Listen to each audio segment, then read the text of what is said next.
Dahil maraming nagtatanong sa inyo from our last video, ating pag-uusapan ngayon is choosing the right flooring for your houses. From the most common to the least type of flooring in the Philippines.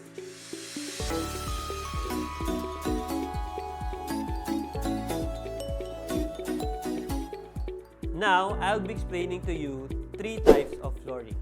Number 1 ay ang ating tiles, na most common na ginagamit sa ating mga bahay. Unang halimbawa natin dito ay ang granite tiles, which is incredibly durable and long-lasting.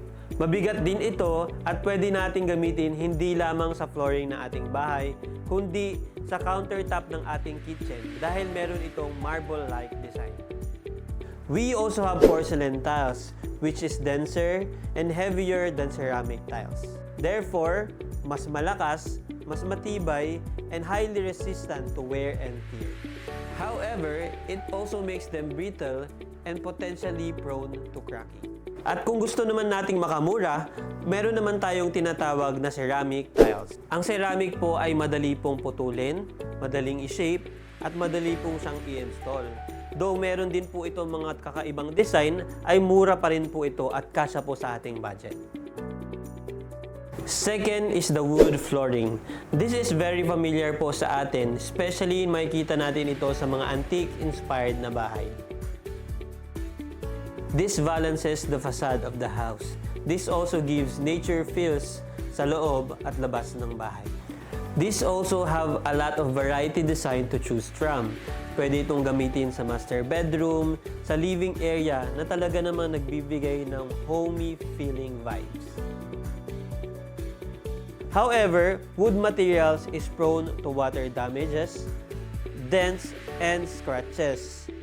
And it also requires more maintenance compared to the other materials. Kaya, if we are to choose this material, make sure na pipiliin natin yung pinakamagandang produkto and the curated ones.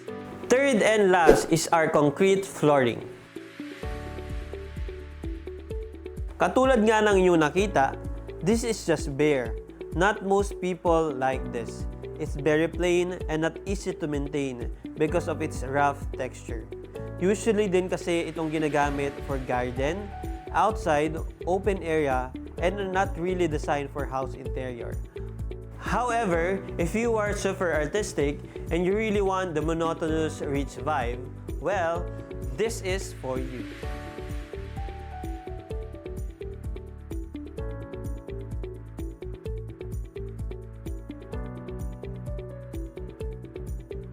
That's it for today's construction tip.